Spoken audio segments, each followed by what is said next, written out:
Chen watched the chitinous headmaster tap 3 of his 12 fingers against the podium. Orientation week at Galactic Unity Academy, and already she could taste the fear rolling off 200 alien students like ozone before a thunderstorm. Humans had only joined the interstellar community 6 months ago. Most species still thought Earth was a myth, a horror story parents told disobedient spawn. Deathworlder, someone history rose back. She did not turn around, did not acknowledge it, just examined her fingernails like they held the secrets of faster-than-light travel. The headmaster's voice crackled through his translator collar. This semester, you will learn protocols for peaceful coexistence. You will study 17 languages. You will master zero-gravity physics and diplomatic immunity clauses under covenant law. Maya suppressed a yawn. She had not come here for peace. Please, find your assigned seats, the headmaster continued, mandibles clicking nervously. Chemistry partners are final. No substitutions. The auditorium erupted into controlled chaos. Maya remained still as students flowed around her like water around stone. Her seat assignment glowed on her wrist display. Section 4, Row 9, Station Beta. Right where she sat. That meant someone would be joining her. She hoped it would be one of the Valkyrie. Those gelatinous philosophers loved to talk about feelings and moral frameworks. Easy to manipulate. Easy to use. Instead, she heard the collective gasp. Maya looked up. The creature approaching her station stood barely 4 feet tall, but every student in their path pressed themselves against walls and desks. Midnight blue scales covered lean muscle, forearms ending in retractable claws.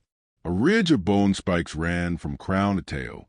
Golden eyes with vertical slits scanned the room with predatory efficiency. Prometheus, apex hunters from the Talon Reach sector. Adults could tear through reinforced steel. Their reflexes operated at speeds most species could not track. They considered 14 other races acceptable prey animals. This was a juvenile, maybe 10 years old in human terms. Still dangerous. Still deadly. The teacher, a nervous Pelian with too many eyes, made a sound between a wheeze and a prayer. The Prometheus cub stopped beside Maya's station, tilted its triangular head, studied her with those unsettling gold eyes. "You are the human," it said. The voice was surprisingly soft, almost musical. "And you have excellent observation skills," Maya replied. Gold star for effort. Several students gasped at her sarcasm. Speaking to Prometheus like that could mean disembowelment. Or worse, depending on their mood. The cub's mouth opened slightly, then closed, then opened again.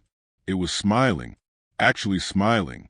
"I am Zek," the Prometheus said, sliding into the seat beside her. "My clutch mates said I would die if I sat with you. Your clutch mates sound smart. They are terrified of you, a Deathworlder."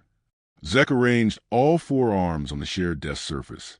"I wanted to meet the creature that makes my clutch mother check her weapons every night." Maya felt something cold settle in her chest. So the reputation had spread that far. Good. Fear was a tool, and she planned to use every weapon available. The teacher, whose name badge read Professor Hilvin, activated a holographic display with trembling tentacles. "Welcome, students. Today, we begin with basic compound identification. Please observe." The lesson proceeded like wading through frozen mud. Hilvin explained molecular bonds while shooting terrified glances at Maya and Zek every 30 seconds. Other students whispered behind their appendages, membranes, or whatever they used for hands. Zek paid no attention to the lesson. Instead, those gold eyes remained fixed on Maya. "You are different from the videos," Zek observed quietly. "Disappointed?" Maya asked without looking over. Curious. The galactic feeds show humans as raging beasts. You seem small, soft. Maya finally met those predatory eyes. "So, do you?" For a species that hunts in packs and leaves nothing but bones. Zek's spine ridge flickered with bioluminescent patterns. "Pleasure, if Maya remembered her xenobiology briefings correctly." "You studied us," Zek said. "I study everyone." "Why?" "Because knowledge is the difference between winning and losing." Professor Hilvin's voice cracked through the room. Miss Chen and student Zek, please focus on the molecular structures. They both turned forward. Neither looked at the holograms.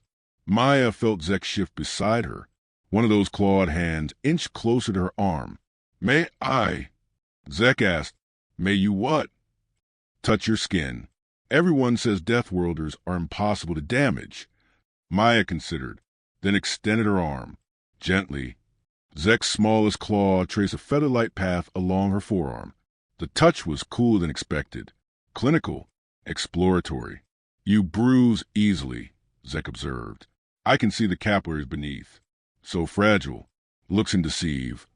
Yet you bleed red, just like prey species. Maya withdrew her arm. Everything bleeds if you cut deep enough.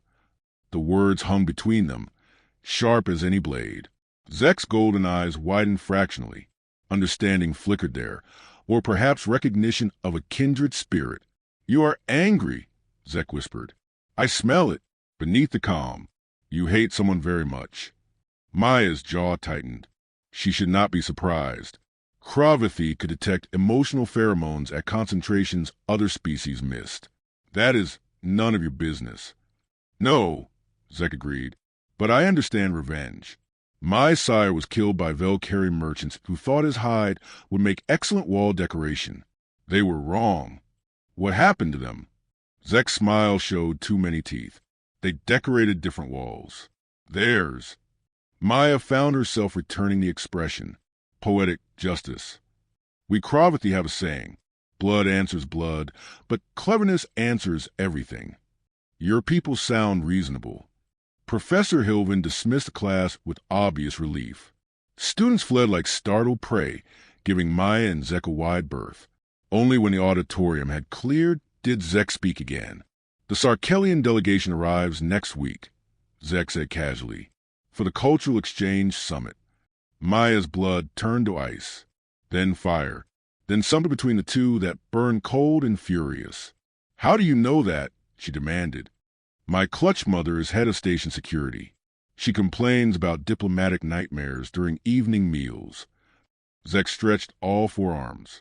The Sarkellians destroyed your colony ship. Yes. Maya stood so fast her chair clattered backward. What did you just say? Zek remained seated. Calm, those predatory eyes never leaving her face. The Sarkellians fired on Prometheus when it entered what they claimed was restricted space. 3,000 humans died. Men, women, children. Your brother was aboard. Your parents. Zek tilted that scaled head. You enrolled here because this academy is neutral ground. Because galactic law prevents retaliation on campus. Because you thought you could finally meet the creatures responsible. Maya's hands clenched into fists. Her entire body shook with barely contained rage. And I was right, Zek continued softly. You came here for revenge, not education, not peace. Revenge. Stop talking. But here is what you did not know. Zek stood now, matching Maya's intensity with eerie calm. The Sarkellian who gave the firing order is Commander Velos. He will be here in 6 days as part of the delegation, and he is my clutch mother's assigned target. Maya froze. What? Velos has enemies, many enemies. My clutch mother was hired to arrange an accident during his visit. Zek moved closer, voice dropping to barely audible.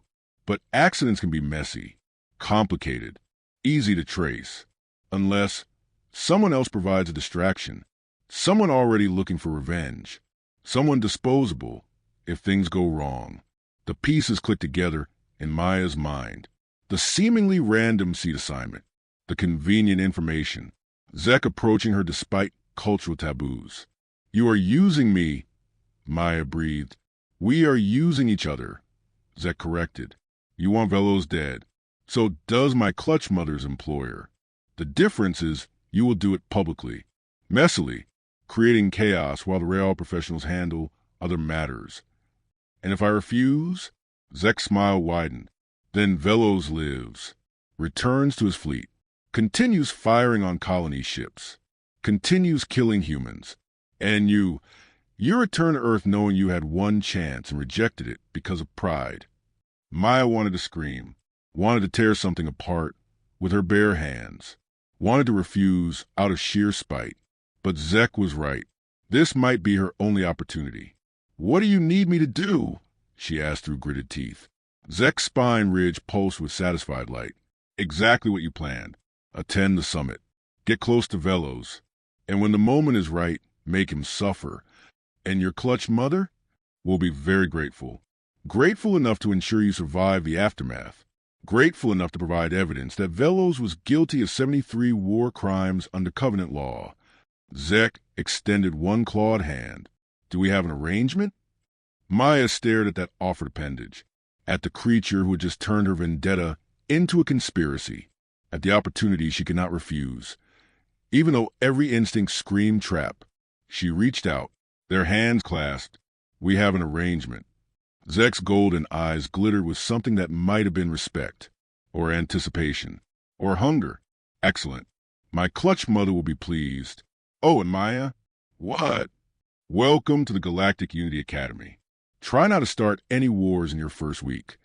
Zek walked away, leaving Maya alone in the empty auditorium with her racing thoughts and furious heart, and the growing certainty that she had just made a deal with a predator far more dangerous than she ever imagined.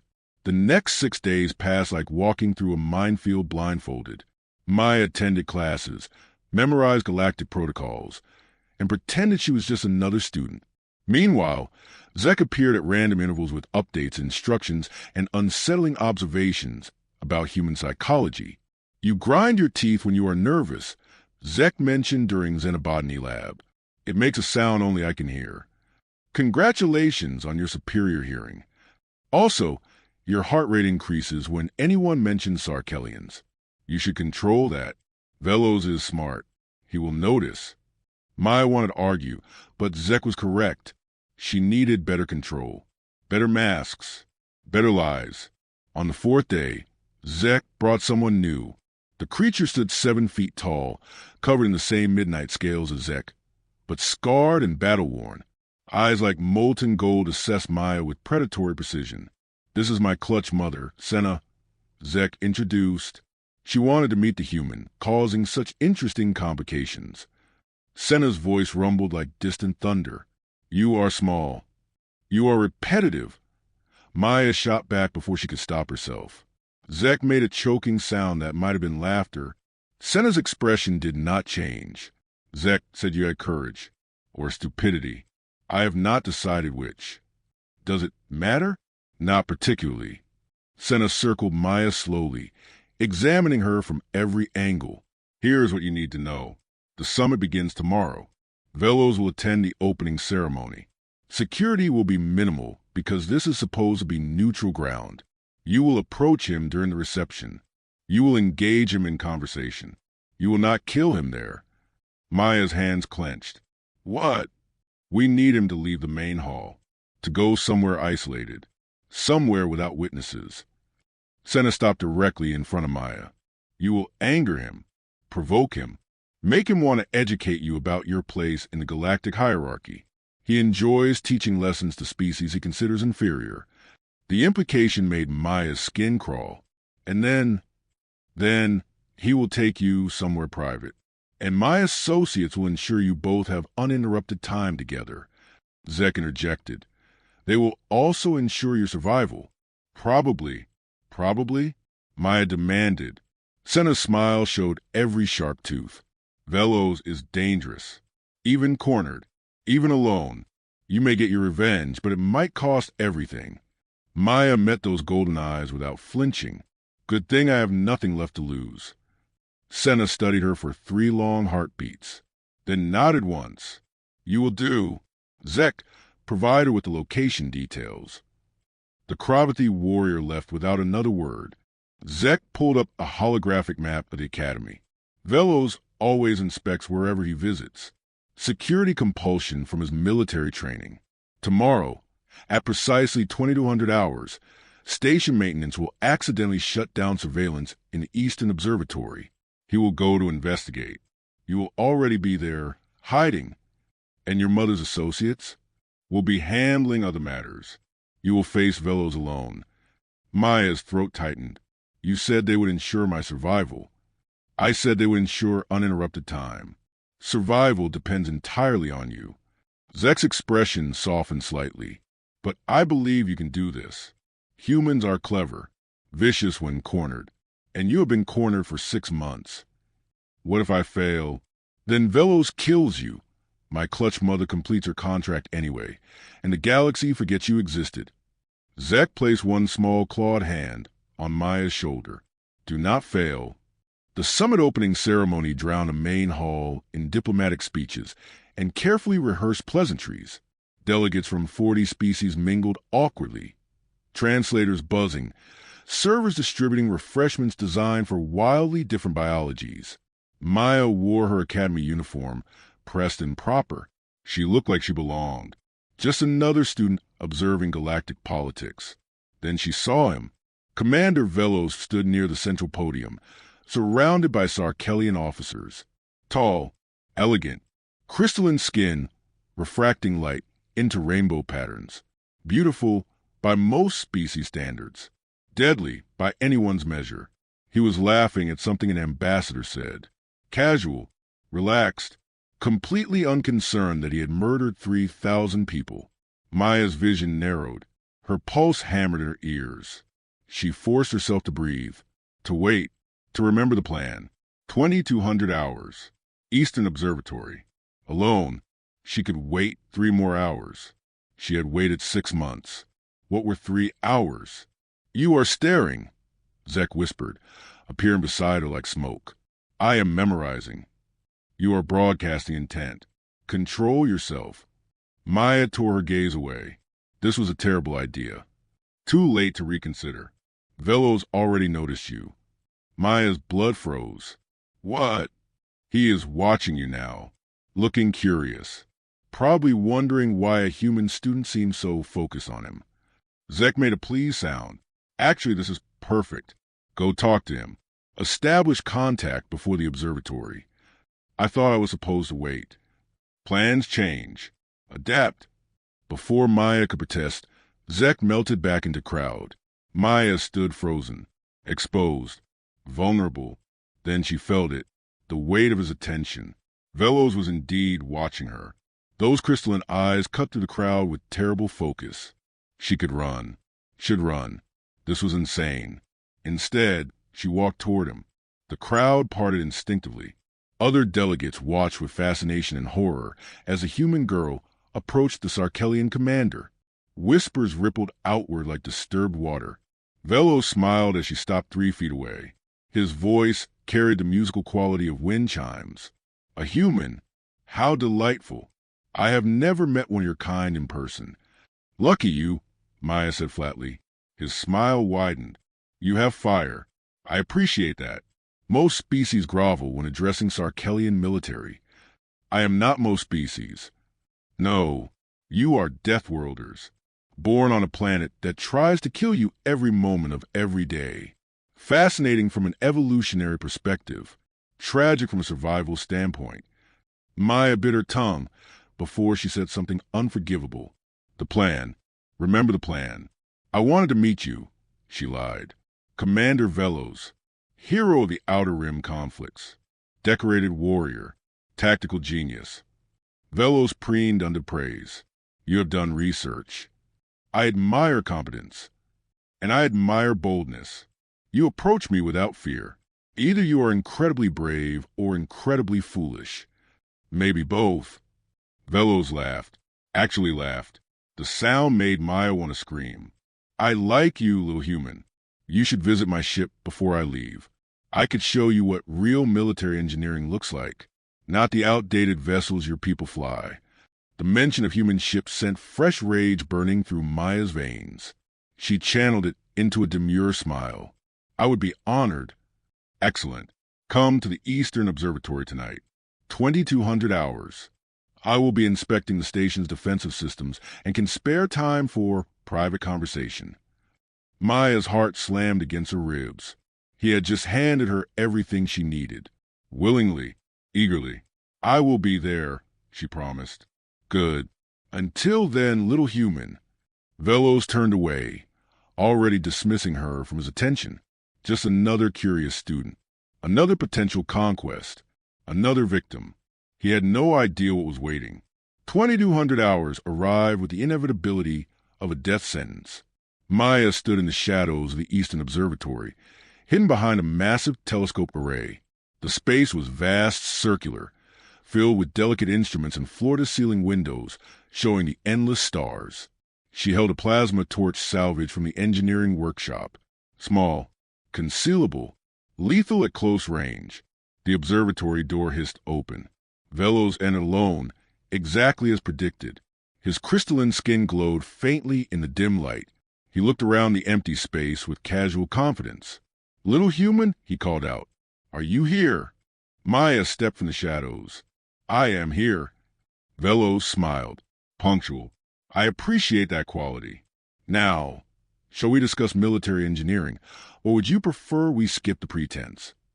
"Let's skip it," Maya agreed. "Excellent. I find human females intriguing. So soft, so fragile. I wondered what one would feel like in my hands." Maya's grip tightened on the plasma torch hidden behind her back. "Before we begin, I have a question." "Ask." "Do you remember the Prometheus?" Velos blinked, frowned. "The what?" "The colony ship, 6 months ago. You fired on it when it entered your territory. 3,000 humans died." Understanding flickered across his features. "Ah, that vessel. Yes, it ignored 7 warnings to change course. Protocol demanded I engage." "Protocol," Maya repeated numbly. "Yes, protocol. Standard military response to territorial violations." Velos shrugged. "Why do you ask?" "Because my family was aboard that ship." The words fell between them like dropped grenades. Velos stared, then laughed. Actually laughed at her declaration. "Oh, this is rich. You arranged this meeting for revenge? You, a single human child, against a decorated Sarkellian commander?" His laughter echoed off the observatory walls. "Your species really is delusional." Maya pulled the plasma torch free, activated it. The blade hummed to life, burning white hot. Velos stopped laughing. His expression shifted from amusement to annoyance. "Put that away before you hurt yourself." "No, I could kill you in seconds, child. This is pointless." "Then I will make every second count." Maya lunged. Velos moved with liquid grace, faster than her eyes could track. His hand clamped around her wrist. Bones ground together under impossible pressure. The plasma torch clattered to the floor. "Stupid girl," Velos hissed. "You cannot possibly win this." "I know," Maya gasped through the pain. "But I do not need to win. I just need to delay you." Velos frowned. "What?" The observatory windows exploded inward. 3 Prometheus warriors erupted to the shattered glass, scales gleaming, weapons drawn. Senna led them, moving with terrible purpose. Velos released Maya, spun toward the new threat. "What is this?" "Justice," Senna replied. "You killed the wrong people, Commander, made enemies who remember." Velos produced a blade from somewhere within his uniform. "I am Sarkellian military. You cannot touch me without starting a war." "Who said anything about touching you?" Senna gestured to Maya. "She will do that. We are simply ensuring privacy." Maya grabbed the plasma torch. Her broken wrist screamed agony, but she ignored it, rose to her feet, faced the creature who murdered her family. Velos looked between Maya and the Prometheus warriors. Calculated odds. Realized he was trapped. "You coordinated this," he said. "We did," Maya confirmed. "Clever. For a prey species." Velos raised his blade. "But I will not die quietly." "Good," Maya whispered. "Neither did they." The fight lasted 4 minutes. Velos was faster, stronger, better trained, but Maya was desperate, furious, and willing to trade injury for opportunity. She drove the plasma torch through his crystalline armor 3 times before he got a blade into her shoulder. She used that moment to aim for his throat. The torch burned clean through. Velos collapsed, those rainbow eyes dimming to gray glass. His last expression was surprise, like he could not believe a human had actually killed him. Maya stood over his body, bleeding, broken, victorious, empty. Sen approached slowly. It is done. Yes. Do you feel better? Maya looked at her shaking hands, at the dead commander, at the price she had paid. No, she admitted, but I feel finished. Senna nodded. That is enough. Come, we need medical attention for both of us. And then we disappear before the Sarkellians realize what happened here. What about the academy? My education. Interrupted by unfortunate violence. These things happen. Senna guided Maya toward the shattered windows. But you proved something tonight. Humans can hunt, can plan, can kill when necessary. The galaxy should remember that. Outside, Zek waited with a medical kit and an expression Maya could not read. You survived, the young Prometheus observed. Barely. Close enough. Zek began treating Maya's wounds with surprising gentleness. My clutch mother's employer was pleased. They transferred the evidence files to your personal account. Velos' war crimes. Documented. Verified. Legal ammunition for human diplomats. Maya leaned against the wall as exhaustion crashed over her. Why help me? Really, Zek's golden eyes met hers. Because we Prometheus respect predators. And you, Maya Chen, are a predator. Small, soft, but absolutely lethal when someone threatens your pack. We call it family. Same thing. Zek finished bandaging her shoulder. What will you do now? Maya looked out at the stars, at the infinite galaxy that had taken everything and given her nothing but pain and a single night of violence. I am going home, she said finally. Earth needs warriors.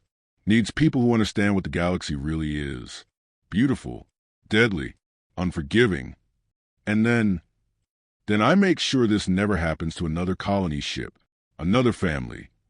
Maya smiled without humor. The Sarkellians think humans are soft, weak, easy prey. Time to educate them about Deathworlder philosophy. Zek's spine ridge pulsed with approving light. I will visit your homeworld someday. See this planet that creates such monsters. You will be welcome. We appreciate predators, too. They sat together in comfortable silence as medical teams arrived and diplomatic chaos erupted and the galaxy shifted slightly on its axis because something new had entered the interstellar stage. Something small, something soft, something absolutely terrifying when you pushed it too far. Humanity had sent a message written in Sarkellian blood and Prometheus cunning. The Deathworld girl had learned to hunt, and the galaxy would never forget.